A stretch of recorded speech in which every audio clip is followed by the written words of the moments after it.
مسلمانوں، جب ہم اللہ سے مانگیں گے تو انشاءاللہ اللہ ہمیں دے گا، اور اللہ ہمیں وہ چیز دے گا جو ہمارے لیے بہت ہی بہتر ہوگی۔ تو حضرت ابراہیم علیہ السلام کو بیٹا عطا کر دیا گیا۔ امتحان بہت گزرے، مختصر کرنا چاہتا ہوں، ٹائم نہیں ہے، اشارہ کرنا چاہتا ہوں۔ بیٹا مل گیا، بیٹا ملنے کے بعد خوبصورت بیٹا، حسین بیٹا، لاڈلا بیٹا، پیارا بیٹا، جس کی پیشانی میں نبوت کا نور چمکتا ہوا نظر آتا ہے۔ ایک اور امتحان آ گیا۔ اللہ فرماتے ابراہیم آپ نے مجھ سے بیٹا تو مانگ لیا، میں نے آپ کو بیٹا دے دیا، لیکن ایک اور امتحان آ گیا۔ جی پروردگار اب کون سا امتحان ہے؟ اللہ فرماتے ہیں بیٹا میں نے عطا کر دیا، بڑھاپے کے عالم میں دے دیا، آپ نے رو رو کر مانگا، دے دیا بیٹا، اعلیٰ بیٹا، خوبصورت بیٹا دے دیا، لیکن شرط ہے اس بیٹے کے قریب نہیں جا سکتے، اس بیٹے کو پیار نہیں کر سکتے، اس بیٹے کو محبت نہیں کر سکتے۔ حضرت ابراہیم علیہ السلام نے اپنے دل کے ساتھ فیصلہ کیا، چلو کوئی بات نہیں، کبھی تو وقت آئے گا جب اللہ تعالی ہمیں بیٹے کے ساتھ ملاقات کرنے کا حکم دیں گے، پیار کرنے کا حکم دیں گے، ملاقات کرنے کا حکم دیں گے۔ چلو اب پابندی لگ چکی ہے، چلو پھر بھی بیٹا تو ہے نا، بیٹا تو موجود ہے۔ چلو وقت گزریا، پھر تھوڑے وقت کے بعد پھر اور امتحان آ گیا۔ اللہ فرماتے ہیں کہ ابراہیم اب اس بیٹے کو، اپنے اس پیارے لاڈلے بیٹے کو، اپنے اس حسین بیٹے کو، اپنے اس خوبصورت بیٹے کو اٹھا کر اور اپنی بیوی کو بٹھا کر ایک اونٹنی پر لے جاؤ، ایک ایسی وادی میں چھوڑ کے آؤ جہاں نہ کوئی انسان ہو، نہ کوئی درخت ہو، نہ کوئی ہریالی ہو، نہ کوئی کھانے کا انتظام، نہ کوئی پینے کا انتظام، کسی چیز کا انتظام نہ ہو، بلکہ پرندے تو دور کی بات ہے اور حیوانات تو دور کی بات ہے، کوئی چیز وہاں نظر نہ آنی چاہیے پتھروں کے علاوہ، جس کو قرآن کہتا ہے بواد غیر ذی زرع، ایک ایسی وادی میں چھوڑ کر آ جاؤ جس وادی میں اللہ کے نام کے علاوہ اور کوئی چیز نظر نہیں آنی چاہیے۔ اللہ اکبر۔ امتحان آ گیا۔ پہلے تو امتحان تھا کہ ملاقات نہیں کرنی بیٹے کے ساتھ، اب دوسرا امتحان آ گیا، ایسی وادی میں چھوڑ کے آ جاؤ، بواد غیر ذی زرع، ایسی وادی میں چھوڑ کر آؤ جس وادی میں نہ پانی، نہ پرندے، نہ جانور، نہ حیوانات، کوئی چیز نہیں، پتھروں کے علاوہ کوئی اور چیز نہیں ہے۔ حضرت ابراہیم علیہ السلام نے بھی اس امتحان میں 100/100 نمبر حاصل کیا۔ میں اس تفصیل والے پاس نہیں جانا چاہتا، آگے چلتے ہیں۔ اس کے بعد وقت گزریا، تھوڑا وقت گزرا، وقت گزرنے کے بعد جب حضرت اسماعیل علیہ السلام تھوڑے بڑے ہوئے، چلنے پھرنے کے قابل ہوئے، اللہ تعالیٰ نے فرمایا کہ ابراہیم اب میں تمہیں اجازت دیتا ہوں، جاؤ اپنی بیوی کے ساتھ ملاقات کر کے آؤ، اپنے بیٹے اسماعیل کے ساتھ بھی ملاقات کر کے آؤ، لیکن شرط ہے وہاں زیادہ دیر نہیں ٹھہر سکتے، ایک دن جانا ہے، صبح کو جانا ہے، شام کو واپس آ جانا ہے، تھوڑی دیر کے لیے بیٹھنا ہے، اس کے علاوہ زیادہ دیر بیٹھنے کی ضرورت نہیں ہے۔ حضرت ابراہیم علیہ السلام اپنے لخت جگر اسماعیل علیہ السلام کو ملنے کے لیے اس باپ سے پوچھو جس باپ نے اولاد رب سے بڑھاپے کے عالم میں مانگی ہو، رو رو کر مانگی ہو، ضعیفی کی عمر میں مانگی ہو، سفید بالوں کی عمر میں مانگی ہو، پھر وہ اولاد بھی مل جائے، اولاد بھی ایک ہو، بیٹا بھی ایک ہو، ایک لوتا بیٹا ہو، خوبصورت بیٹا ہو، حسین بیٹا ہو، ایسا بیٹا دنیا میں اور کوئی بیٹا نظر نہیں آئے گا، ایسا خوبصورت بچہ آپ کو دنیا میں اور کہیں نظر نہیں آئے گا۔ پھر ایسے بیٹے کو پھر چھوڑنے کا وقت آ گیا ہو، تنہا چھوڑ دیا جائے، جنگل میں بٹھا دیا جائے، تو پھر اس والد سے پوچھو اس کے والد کے دل پر کیا گزرے گی۔ تو حضرت ابراہیم علیہ السلام اللہ کے حکم پر تھوڑی دیر کے لیے ملاقات کرنے کے لیے جس وقت آئے تو پھر حضرت سیدہ ہاجرہ سلام اللہ علیہا بیٹھ دیے اور اپنے بیٹے اسماعیل علیہ السلام کو اپنی گود میں لے کے بیٹھ دیا۔ سامنے دیکھا ایک اونٹنی پر سوار آ رہا ہے، جب قریب ہے تو دیکھا حضرت ابراہیم علیہ السلام آ گئے، سیدہ ہاجرہ خوش ہو جانیں، مسکران لگ جانیں، چل میرا گھر، میرا سر تاج آ چکے ہے، میرا شوہر آ چکا ہے، میرا خامند آ چکا ہے، اسماعیل کا والد آ چکا ہے، ابراہیم خلیل اللہ آ چکا ہے، خوش ہو جانیں، مسرت ہو جانیں۔ جس وقت حضرت ابراہیم علیہ السلام قریب پہنچتے ہیں تو سیدہ حاجرہ سلام اللہ علیہ عرض کر دیں کہ ابراہیم آپ کا آنا ہمیں بہت خوشی ہے، آپ کا آنا ہمیں بہت مسرت ہے، آپ آئے ہم بہت خوش ہو گئے ہیں، لیکن آئے ابراہیم آپ اس سواری سے نیچے اتریے، اس اونٹنی سے نیچے تشریف لے آئیے، میں آپ کی خدمت کرتی ہوں، میں آپ کے سر دھوتی ہوں، میں آپ کے پاؤں دھوتی ہوں۔ حضرت ابراہیم علیہ السلام نے فرمایا حاجرہ اللہ تعالیٰ کا حکم نہیں ہے، مجھے صرف تھوڑی دیر کے لیے ملاقات کرنے کے لیے بھیجا ہے کہ جاؤ اپنے بیٹے کو اپنی بیوی کو دیکھ کے آؤ کس حالت میں ہے، میں صرف آپ کو دیکھنے کے لیے آیا ہوں، زیادہ دیر میں نہیں بیٹھ سکتا کیونکہ اللہ کا حکم ہے۔ سیدہ حاجرہ سلام اللہ علیہ فرمانے کہ اے ابراہیم ٹھیک ہے، آپ بھی اللہ کے حکم پر ثابت قدم رہیں، ہم بھی اللہ کے حکم پر ثابت قدم رہیں گی، لیکن میں ایک بات کرنا چاہتی ہوں کہ آپ تھوڑی دیر کے لیے ٹھیک ہے آپ اس سواری سے نیچے نہیں اتر سکتے، اس اونٹنی کے نیچے نہیں اتر سکتے، آپ اونٹنی کو بٹھا دیں اور اونٹنی کو بٹھا کر آپ سفر کر کے آئے ہیں، میں آپ کا سر دھو دیتی ہوں، میں آپ کے پاؤں دھو دیتی ہوں۔ حضرت سیدہ حاجرہ سلام اللہ علیہ فرمانے کہ جس وقت حضرت ابراہیم علیہ السلام نے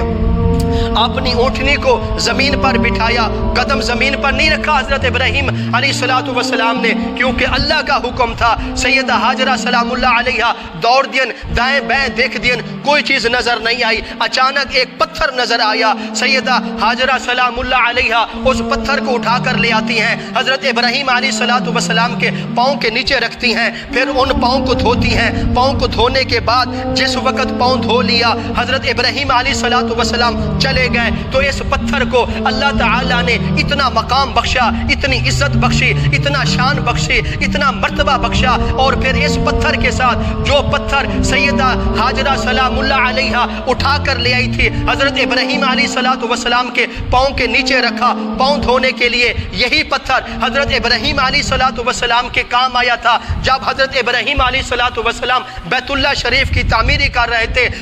کر رہے تھے۔ اس وقت کوئی گھوڑی نہیں تھی، کوئی لفٹ نہیں تھی، کیونکہ اللہ تعالیٰ کا گھر بیت اللہ بلند تھا، اونچا تھا، اس کو تعمیر کرنے کے لیے ہمیں اونچی گھوڑیوں کا سہارا کرنا پڑتا، لیکن اللہ فرماتے ہیں اے ابراہیم آپ کو کہیں دیکھنے کی ضرورت نہیں، وہی پتھر پڑا ہے جس پتھر پر تم نے اپنا پاؤں رکھا تھا، تمہاری بیوی سیدہ حاجرہ سلام اللہ علیہ نے آپ کے پاؤں دھوتے تھے، اسی پتھر کو اٹھا کے لے آؤ، اسی پتھر پر کھڑے ہو جاؤ، اسی پتھر پر قدم رکھنا تمہارا کام ہے، اور گھوڑیوں کا کام لینا میں رب کا کام ہوگا۔ اور یہ وہی پتھر ہے جو آج بیت اللہ شریف کے دروازے کے سامنے پڑا ہے، جس کو اللہ تعالیٰ کا قرآن کہتا ہے من مقام ابراہیم مصلی، یہ وہ مقام ہے جس کا حضرت ابراہیم علیہ السلام کا قدم مبارک جس پتھر پر رکھا ہے۔ اللہ تعالیٰ نے حاجیوں کو فرمایا، عمرہ کرنے والوں کو فرمایا، اور بڑے بڑی عبادت کرنے والوں کو فرمایا تمہارا حج اتنی دیر تک قبول نہیں ہوگا جتنی دیر تک آپ اس مقام ابراہیم پر اس پتھر کے سامنے آپ سجدہ نہیں کریں گے۔ سبحان اللہ، اس کو اللہ تعالیٰ نے اتنی عزت بخشی ہے، اتنا مقام بخشا ہے جس کا کوئی مقابلہ نہیں کر سکتا۔ یہ وہی پتھر ہے جو حضرت سیدہ حاجرہ سلام اللہ علیہ اٹھا کر لے آئی تھی، حضرت ابراہیم علیہ السلام کے پاؤں کے نیچے رکھ کر سیدنا ابراہیم علیہ السلام کے پاؤں کو دھویا تھا۔ اللہ اکبر، بات اور طرف جا رہی ہے۔ اس کے بعد اور امتحان آ گیا۔ جس وقت حضرت ابراہیم علیہ السلام ان امتحانوں کے گزرنے کے بعد، جس وقت حضرت اسماعیل علیہ السلام بڑے ہون لگ گئے، دوڑن لگ گئے، تو اللہ کا قرآن کہتا ہے سن لو، فلما بلغ معه السعی، سعی میں نے سعی کو کہتے ہیں، دوڑنے کو کہتے ہیں، اور جس وقت بچے تھوڑے بڑے ہوتے ہیں وہ دوڑتے ہیں، ان کا دوڑنا ماں باپ کو بڑا پسند ہوتا ہے۔ جب کسی کے سامنے ان کی اولاد بچپن سے تھوڑی بڑی ہوتی ہے، جوانی میں قدم رکھتی ہے، تو پھر ان کا دوڑنا، ان کا اچھلنا، ان کا کودنا، ان کا ٹہلنا، ان کا کھیلنا ماں باپ کو بڑا پسند آتا ہے۔ اللہ تعالیٰ فرماتے ہیں کہ فلما بلغ معه السعی، جس وقت حضرت اسماعیل علیہ السلام دوڑنے کے قابل ہوئے، پھرنے کے قابل ہوئے، اچھلنے کے قابل ہوئے، اللہ تعالیٰ نے ایک اور امتحان